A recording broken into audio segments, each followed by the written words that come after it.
There's always going to be demand for actively managed products. Graham MacKenzie is the man behind the explosion of low-cost exchange-traded funds on Bay Street. He also insists he's not on every active portfolio manager's hit list as a result. Hello, I'm Michael Hainsworth at the TSX Broadcast Centre.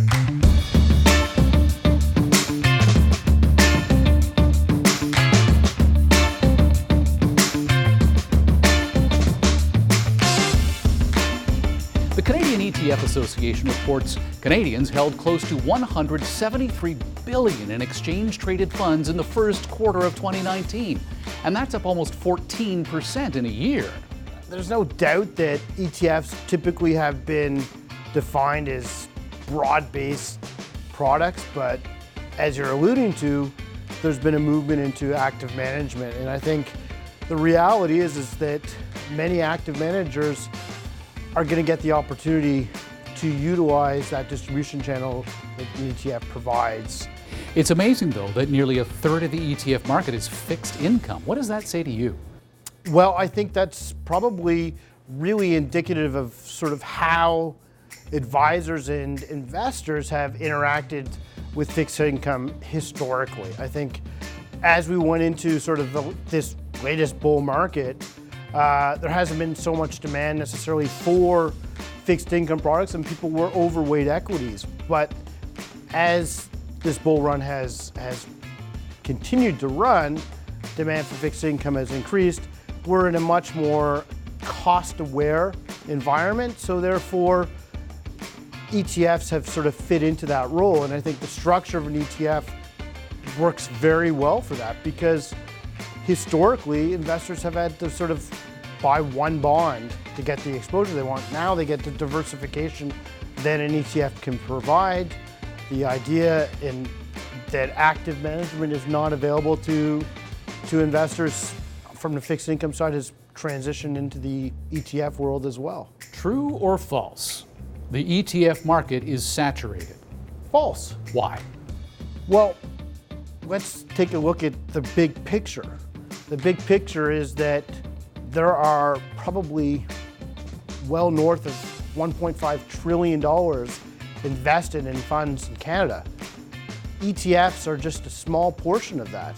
The overall number of ETFs has grown from 594 in Q1 of 2018 to north of 700 today. There's plenty of room and legs to grow. Just because we've grown substantially in the ETF world in the last couple of years does not mean that we've essentially gotten ahead of ourselves or that we've essentially saturated the market. Well, I think there's just an assumption that an ETF can only be packaged and provide broad market exposure. And that, there's some rationale behind that, because historically, that is what the original products were that came to market. We're providing broad market exposure to investors. Today, there are a multitude of options from there.